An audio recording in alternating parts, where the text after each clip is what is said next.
Hello guys, स्वागत है आपका सी लैंग्वेज सीखने की सीरीज में, जहां पर आज हम डिस्कस कर रहे हैं implementation of scanf function. Previous lecture में हमने स्कैनफ फंक्शन का इंट्रोडक्शन डिस्कस कर लिया था। हमने ये भी देख लिया था कि स्कैनफ फंक्शन का क्या सिंटैक्स होता है और किस पर्पस के लिए उसे यूज करते हैं। तो अगर आपने हमारा प्रीवियस लेक्चर नहीं देखा है तो एक बार उसे जरूर रेफर कर लीजिएगा, लिंक आपको वीडियो डिस्क्रिप्शन में मिल जाएगी। आज हम देखेंगे स्कैनफ फंक्शन का प्रॉपर इंप्लीमेंटेशन की कैसे उसे हम प्रोग्राम में यूज करते हैं। चलिए दोस्तों, स्टार्ट करते हैं आज का लेक्चर। तो डायरेक्टली मैं यहाँ पर कोई थ्योरी नहीं बता रहा हूँ, डायरेक्टली हम सीधा प्रोग्राम पर स्विच हो जाते हैं, ठीक है, और देखते हैं कि कैसे एक वर्क करता है। तो उसके लिए सबसे पहले मुझे यहाँ पे क्या चाहिए, मुझे एक टर्मिनल चाहिए, ठीक है, जिसकी हेल्प से मैं फाइल क्रिएट करूंगा। तो मैंने ऑलरेडी टर्मिनल यहाँ पे ओपन कर रखा है, तो टर्मिनल पे मैं आ जाता हूँ। इसके बाद मुझे क्या करना है, मुझे फाइल का नाम, मुझे फाइल क्रिएट करनी है, तो उसके लिए हम क्या लिखते हैं, जी एडिट। एडिटर का मैं यूज करता हूँ फाइल को क्रिएट करने के लिए, तो मैं यहाँ पे जी एडिट लिख दिया है। उसके बाद फाइल का नाम, जो जिस नाम की मुझे फाइल बनानी है, तो मैं यहाँ पे impscanf.c के नाम से फाइल को क्रिएट कर रहा हूँ।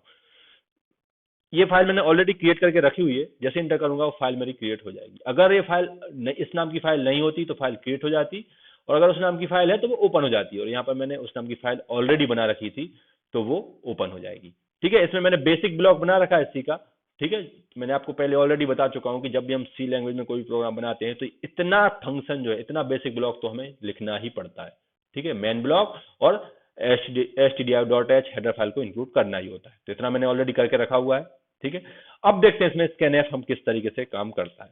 तो बेसिकली विदाउट स्कैनफ, इसके पहले जब हमने स्कैनफ नहीं पढ़ा था तो हम कैसे किसी वेरिएबल को वैल्यू असाइन करते थे। तो हम कैसे लिखते थे, मैं वेरिएबल का नाम लिखता था, सपोज वेरिएबल ए है, ठीक है, फिर ए को मैं डायरेक्टली यहीं पे वैल्यू दे देता था, मान के चलो 10 दी मैंने, और फिर मैं क्या करता था, प्रिंट एफ की हेल्प से उस या तो उस वैल्यू को यूज करता था, या फिर मैं प्रिंट एफ की हेल्प से उसे डिस्प्ले कराता था, है ना। तो सपोज मैं यहाँ पर डिस्प्ले करा रहा हूँ, ठीक है, तो मैं यहाँ पर लिख देता हूँ वैल्यू इज %d। ठीक है, तो जो वैल्यू मैंने एंटर करी थी वो मैं यहाँ पे डिस्प्ले करा रहा हूँ। ठीक है, स्लैश एन से न्यू लाइन कर देता हूँ। ठीक है, तो यहाँ पे क्या कर रहा हूँ मैं, सिंपली एक वेरिएबल ए है जिसको मैंने वैल्यू असाइन करी है और उसकी वैल्यू मैं डिस्प्ले करा रहा हूँ। ठीक है, सेव कर देता हूँ प्रोग्राम को, कंट्रोल एस से सेव किया, कंट्रोल क्यू से मैं बाहर हो जाता हूँ, टर्मिनेट हो जाता हूँ। प्रोग्राम को कंपाइल करने के लिए मैं क्या कर रहा हूँ, कंपाइल करने के लिए मैं क्या कर रहा हूँ, यहाँ पर सिंपली स्कैन, हम क्या कर रहे हैं, जीसीसी, क्या लिखते हैं हम सिंटैक्स, जीसीसी स्पेस हाइफन ओ, डैश ओ या हाइफन ओ बोलते हैं उसको। उसके बाद फिर ऑब्जेक्ट फाइल का नाम, ये कुछ भी दे सकते हैं हम, जो हमारी मर्जी हो। उसके बाद फिर उस फाइल का नाम जिसे कंपाइल करना है, तो मुझे किस फाइल को कंपाइल करना है, IMP स्कैनफ को। इंटर कर देता हूं तो फाइल कंपाइल हो गई, कोई रन नहीं है। अब रन करने के लिए हम क्या लिखते हैं, डॉट स्लैश ऑब्जेक्ट फाइल का नाम। तो यहाँ पे मैंने ऑब्जेक्ट फाइल का नाम क्या रखा था, रिजल्ट, तो मैं रिजल्ट लिख देता हूँ, इंटर कर देता हूँ, तो ये देखो मेरा आउटपुट क्या गया, वैल्यू इज 10। ठीक है, तो ये मैंने सिंपल प्रोग्राम बनाया था जो, और मैं इस तरीके से जो है किसी भी वेरिएबल को वैल्यू असाइन कर रहा था। कब तक, जब तक कि मुझे स्कैनफ के बारे में नॉलेज नहीं था या मैंने स्कैनफ नहीं पढ़ा था। पर अब चूंकि मैं स्कैनफ पढ़ चुका हूं, तो अब मैं स्कैनफ की हेल्प से देखता हूं कैसे काम करता हूं प्रोग्राम में। ठीक है, और बेसिकली स्कैनफ जो है ना, हमें एक फैसिलिटी प्रोवाइड कराता है कि मुझे इस तरीके से जो है किसी वेरिएबल को वैल्यू असाइन करने की जरूरत नहीं है, स्टैटिक वैल्यू हो गई है। मैं चाहता हूं कि मैं अब वेरिएबल को रन टाइम पर, जब प्रोग्राम मेरा रन हो रहा है, तो उस टाइम पर यूजर खुद वैल्यू इंसर्ट कर सके जो उसकी मर्जी हो। ठीक है, और वो किसकी हेल्प से इंसर्ट करेगा, कंसोल की हेल्प से। तो अगर आपको कंसोल से या टर्मिनल से कोई वैल्यू इंसर्ट करानी है प्रोग्राम में, तो उसके लिए हम किसका यूज करते हैं, स्कैनफ का। कैसे काम करता है स्कैनफ, तो सिंपली आपको स्कैनफ फंक्शन लिखना है। ठीक है, उसके बाद तो ब्रैकेट के अंदर, डबल कोट के अंदर मुझे क्या लिखना पड़ता है, यहाँ पे फॉर्मेट स्पेसिफायर। कौन सा फॉर्मेट स्पेसिफायर, तो हमने बहुत से पढ़े, इंटीजर के लिए %d होता है, फ्लोट के लिए %f होता है, कैरेक्टर के लिए %c होता है। तो कौन सा फॉर्मेट स्पेसिफायर, तो जिस टाइप का आपका वेरिएबल है, या फिर आप यूजर से जिस टाइप की वैल्यू रिसीव करना चाहते हो। तो मेरा इंटीजर वेरिएबल है, इसका मतलब मैं यूजर से एक इंटीजर वैल्यू मांग रहा हूँ, तो मैं यहाँ पे कौन सा फॉर्मेट स्पेसिफायर लिखूंगा, इंटीजर का, मतलब %d। अगर फ्लोट होता तो मैं क्या लिखता, %f। ठीक है, उसके बाद कॉमा, देन वेरिएबल का नाम। तो याद रखना, स्कैनफ में हम वेरिएबल का नाम नहीं लिखते हैं, स्कैनफ में हम क्या लिखते हैं, वेरिएबल का एड्रेस, कि वो वेरिएबल किस एड्रेस पर, मेमोरी की किस एड्रेस की लोकेशन जो है उस वेरिएबल को अलॉट हुई है। ठीक है, वो हम यहाँ लिखते हैं। तो अब वो तो, अब चूंकि मुझे पता नहीं है कि भैया मेमोरी का एड्रेस क्या है, ये मुझे नहीं पता वेरिएबल ए के लिए, तो क्या करेंगे, फिर कैसे निकालेंगे। तो यहाँ पर हमारे पास एक ऑपरेटर है जिसको बोलते हैं एंड ऑपरेटर या % ऑपरेटर। ये ऑपरेटर में जब भी जिस वेरिएबल के आगे लगा दूंगा, तो ये क्या करेगा, उस वेरिएबल का एड्रेस जनरेट कर देगा। तो मैंने यहाँ पे क्या लिख दिया, ए लिखा, और एक आगे क्या लगा दिया, %, या एड्रेस ऑपरेटर। इसका मतलब क्या होगा, यहाँ पर वेरिएबल ए नहीं लिखा है, यहाँ पे क्या लिखा है, उसका एड्रेस लिखा हुआ है, और मुझे यही चाहिए था। स्कैनफ में मैं क्या लिखता हूँ, एड्रेस लिखता हूँ। उसके बाद फिर सिंपली सेमीकोलन। तो यहां पर क्या हो जाएगा, अब यूजर से जो है स्कैनएफ जो है वैल्यू लेगा और ए में पुट कर देगा। ठीक है, इसका मतलब क्या होगा, जैसे मैं प्रोग्राम को रन कराऊंगा तो वहां पे क्या हो जाएगा, स्कैनएफ की जगह पे प्रोग्राम जो है रुक जाएगा, आगे नहीं बढ़ेगा जब तक मैं कोई वैल्यू इंसर्ट नहीं कर देता। कैसे चलते देखते हैं। तो मैं कंट्रोल क्यू से बाहर आ गया, प्रोग्राम को कंपाइल करने के लिए मैं सिंपल वही कोड लिखता हूँ, ये कंपाइल हो गया मेरा। रन करने के लिए क्या लिखता हूँ, डॉट स्लैश रिजल्ट, रिजल्ट लिख दिया, इंटर किया तो देखो मेरा प्रोग्राम जो यहाँ पर होल्ड हो गया, ये यहाँ पर अब यहाँ से आगे नहीं बढ़ रहा है। तो इसका मतलब ये क्या मांग रहा है, एक वैल्यू मांग रहा है यूजर से। सपोज मैंने दे दी 54, जैसे मैंने इंटर की तो देखो वो वैल्यू डिस्प्ले होगी, इसका मतलब एक के अंदर क्या आ गया था 54, मैंने इस तरीके से इंसर्ट कर दिया। ठीक है, अब देखो यहाँ पर क्या हो रहा था, एक्चुअल में यहाँ पर प्रॉब्लम क्या आ रही थी कि यहाँ पर होल्ड हो गया था, और अगर यूजर को प्रोग्राम के बारे में पता नहीं कि वो कौन सा प्रोग्राम चला रहा है तो उसे यहाँ समझ नहीं आएगा कि उसे क्या करना है। इसका मतलब क्या हुआ कि जब मैं स्कैनएफ यूज करता हूँ तो स्कैनएफ के पहले मुझे यूजर को बताना पड़ेगा कि वो किस टाइप की वैल्यू इंटर करे। अगर आप नहीं बताओगे तो इसका मतलब ये नहीं प्रोग्राम में रह जाएगी, प्रोग्राम आपका चलेगा जैसे यहाँ चल गया, पर वो प्रॉपर प्रोग्राम नहीं है। वहां पर यूजर जो है वो अनसर्टेनिटी में कि उसे कौन सी वैल्यू डालनी है। तो अगर आप उसको बता दोगे तो वो सही होगा। तो कैसे बताएंगे, तो ऑफकोर्स आपको सिंपल एक मैसेज ही तो प्रिंट कराना है, और मैसेज हम किसकी हेल्प से प्रिंट कराते हैं, प्रिंट एफ की हेल्प से। तो मैं सिंपल प्रिंट एफ का यूज करूंगा, और प्रिंट एफ की हेल्प से यहाँ पे सिंपल एक मैसेज इंटर कर दूंगा कि इंटर एनी इंटीजर वैल्यू। तो इसका मतलब क्या हो गया, यूजर को ये पता चल गया कि अच्छा मुझे यहाँ पर एक इंटीजर वैल्यू इंसर्ट करनी है। ठीक है, स्लैश एन से मैं न्यू लाइन कर दूंगा और कॉलन, कंट्रोल एस से सेव किया, कंट्रोल क्यू से बाहर आया। अब प्रोग्राम को मैं जब रन कराऊंगा, कंपाइल कराया मैंने पहले, फिर जैसे मैंने रन कराया तो अब जो है यहाँ पर प्रॉपर मैसेज आएगा, और उसके बाद जो है मेरी स्क्रीन होल्ड होगी। प्रॉपर मैसेज आ चुका है, मतलब यूजर को पता है कि अच्छा मुझे कोई इंटीजर वैल्यू इंसर्ट करनी है, उसने इंसर्ट कर दी 47। जैसे इंटर करोगे तो आपका आउटपुट आ गया 47। तो इस तरीके से जो हमारा स्कैनएफ वर्क करता है। तो यहाँ पर एक चीज क्लियर होगी मुझे कि स्कैनएफ जब भी मैं लिखूंगा तो मेरा कंपाइलर क्या करेगा, स्क्रीन को होल्ड कर देगा और आगे नहीं बढ़ने देगा जब तक कि मैं इनपुट इंसर्ट नहीं कर देता। ठीक है, और स्कैनएफ विदाउट प्रिंटएफ यूज हम कर सकते हैं, कोई दिक्कत नहीं, ऐसा नहीं कि आपको प्रिंटएफ के साथ ही यूज करना है, अब विदाउट प्रिंटएफ यूज कर सकते हो स्कैनएफ। बट क्या है, अगर आप विदाउट प्रिंटएफ यूज करते हो तो यूजर को पता नहीं चलता है कि उसे किस तरीके की वैल्यू इंसर्ट करनी है। इसलिए मैं आपको सजेस्ट करूंगा कि आप हमेशा प्रिंटएफ के साथ स्कैनएफ को यूज करिए, मतलब स्कैनएफ को यूज करने से पहले प्रिंटएफ की हेल्प से एक मैसेज जरूर डिस्प्ले करा दीजिए कि किस पर्पस के लिए जो है मैं यहाँ पर स्क्रीन होल्ड कर रहा हूँ, या फिर किस पर्पस के लिए मैंने स्कैनएफ लिखा हुआ है। ठीक है, चलिए अब मैं एक बेसिक प्रोग्राम बनाता हूं। यहाँ पर सपोज मुझे एडिशन परफॉर्म कराना है 2 नंबर का, तो वो कैसे परफॉर्म कराएंगे, तो पहले मैं इसको हटा देता हूं, ये मैंने हटा दिया। अब मुझे 3 नंबर का एडिशन परफॉर्म, 2 नंबर का एडिशन परफॉर्म कराना है, तो सबसे पहले तो मुझे उन 2 नंबर को होल्ड करने के लिए वेरिएबल की रिक्वायरमेंट होगी। तो मैंने 2 वेरिएबल ले लिए, ए और बी।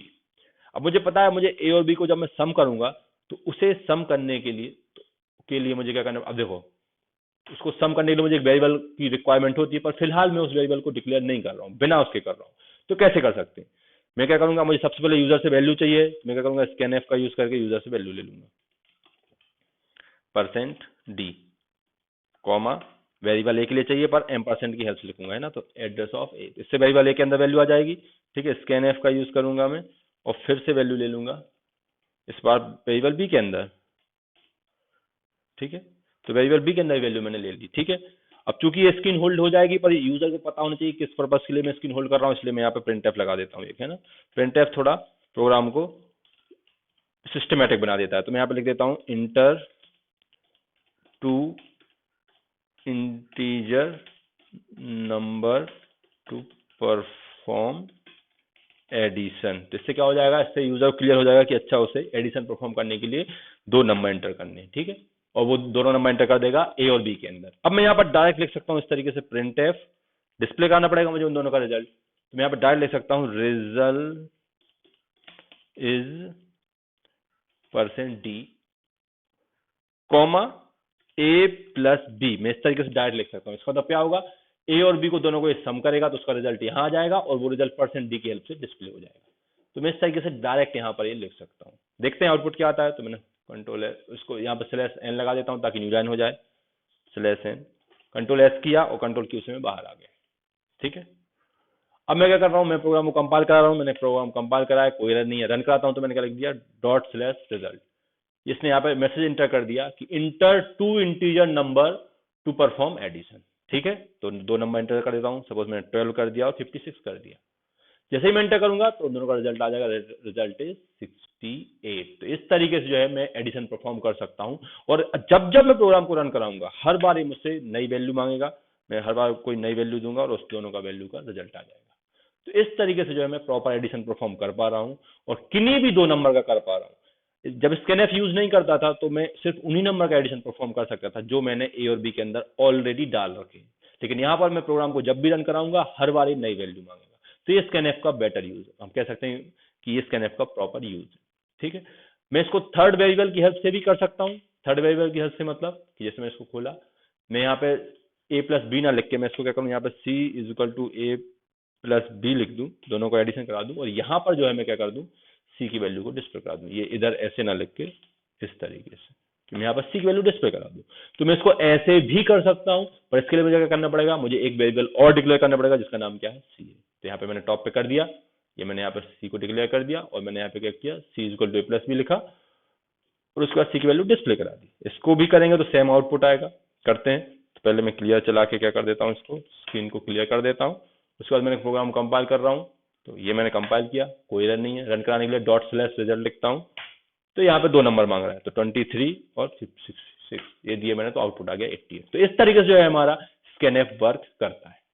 ठीक है, अब मैं इसमें क्या कर रहा हूँ, सपोज मैं इसमें एक और तरीके से, जब मैंने आपको स्कैनएफ पढ़ाया था वहां पे थ्योरी में, तो मैंने एक और चीज बोली थी कि स्कैनएफ में आप हर एक वेरिएबल के लिए अलग अलग स्कैनएफ लिख सकते हो। चाहो तो एक ही स्कैनएफ में भी आप वैल्यू डाल सकते हो, जैसे मैं यहाँ पे डाल देता हूँ। ठीक है, तो मैंने यहाँ पे स्कैनएफ में एक साथ वैल्यू डाल दी है ना, %d, और एक और मैंने यहाँ पे %d लिख दिया और यहाँ पे क्या कर दिया, कॉमा एड्रेस ऑफ बी। तो इसका मतलब क्या हो गया, पहला %d जो है वो रिस्पॉन्सिबल है पहले वेरिएबल में वैल्यू डालने के लिए और दूसरा %d जो है वो रिस्पॉन्सिबल है दूसरे वेरिएबल में वैल्यू डालने के लिए। तो इस तरीके से भी मैं एक ही स्कैनएफ में मल्टीपल वेरिएबल के लिए वैल्यू रिसीव कर सकता हूँ। पर मैंने बोला था, आपको सजेस्ट किया था कि बेटर आप ये होगा कि आप हर वेरिएबल के लिए अलग स्कैनएफ लिखो, क्योंकि समटाइम्स क्या होता है, कभी कभी किसी किसी कंपाइलर में जो है स्कैनएफ प्रॉपर बिहेव नहीं करता है, अगर आप एक ही स्कैनएफ में मल्टीपल वैल्यू ले लेते हो। फिलहाल कोई दिक्कत नहीं, मैं यहाँ पे कर रहा हूँ, देखते कैसे काम करेगा। तो मैंने कंपाइल किया, प्रॉपर कंपाइल हो चुका है। जैसे मैंने इसको रिजल्ट रन किया तो ये आंसर आ चुका है। यहाँ पे enter 2 integer number to perform addition, तो मुझे 2 नंबर डालने हैं, तो मैंने 12 डाले। अब स्पेस देके मुझे थर्ड डालना पड़ेगा 45। जैसे मैंने एंटर किया तो दोनों वेरिएबल, 12 जो है वो वेरिएबल ए में जा चुका है और 45 जो है वेरिएबल बी में जा चुका है और 57 जो है मेरा यहाँ पे रिजल्ट आ चुका है। फिर से मैं इसको रन कराता हूँ, मैंने फिर से रन कराया। इस बार मैं क्या कर रहा हूँ, स्पेस की जगह इंटर कर रहा हूँ, तो मैंने इंटर किया और 65, तो भी ये प्रॉपर वर्क करेगा। तो भी देखिए आप, पहला वेरिएबल जो है, पहली वैल्यू है वो वेरिएबल ए में गई, दूसरी वैल्यू है जो वेरिएबल बी में चली गई और इस तरीके से आउटपुट 99 आ गया। तो इस तरीके से जो है स्कैनएफ को मैं यूज कर सकता हूं। अगर आप एक ही स्कैनएफ में मल्टीपल वेरिएबल लिख रहे हो तो आप इस तरीके से स्पेस दे के भी मल्टीपल वैल्यू एंटर कर सकते हो। और अगर आपने अलग अलग वेरिएबल, अलग अलग स्कैनएफ लिखे हर एक वेरिएबल के लिए, तो आप स्पेस नहीं दे सकते, फिर आपको इंटर ही करना पड़ेगा। पर अगर आपने एक ही स्कैनएफ में लिखे तो आप स्पेस दे के भी लिख सकते हो या फिर इंटर करके भी लिख सकते हो। ठीक है, जैसे कि यहाँ पे मैंने किया, यहाँ पे मैंने पहले मैंने स्पेस दे के करा और उसके बाद इंटर करके करा। तो अगर एक ही स्कैनएफ में लिखा है तो ये दोनों तरीके से चल सकता है, पर अगर अलग अलग स्कैनएफ लिखे तो आपको हर बार इंटर ही करना पड़ेगा, न्यू वैल्यू के लिए न्यू लाइन में ही जाना पड़ेगा। ठीक है, तो इस तरीके से जो हमारा स्कैनएफ वर्क करता है। दोस्तों उम्मीद कर रहा हूँ आपको हमारा लेक्चर क्लियर हो रहा होगा, आपको समझ आया होगा कि मेरा स्कैनएफ कैसे काम कर रहा है। ठीक है, कैसे में हम स्कैनएफ का यूज करते हैं प्रोग्राम में। ठीक, तो अगर आपको हमारा आज का लेक्चर समझ आया तो प्लीज वीडियो को लाइक कीजिए, लाइक करने के साथ साथ शेयर भी कीजिए, और अगर आप चैनल पर नए हो तो प्लीज सब्सक्राइब करना मत भूलिएगा। सब्सक्राइब करने के बाद बेल आइकन बन के आएगा, उसे भी दबाइए ताकि आपको हमारे अगले वीडियो का नोटिफिकेशन मिलता रहे। तो मिलते हैं अगले वीडियो में, तब तक के लिए नमस्कार।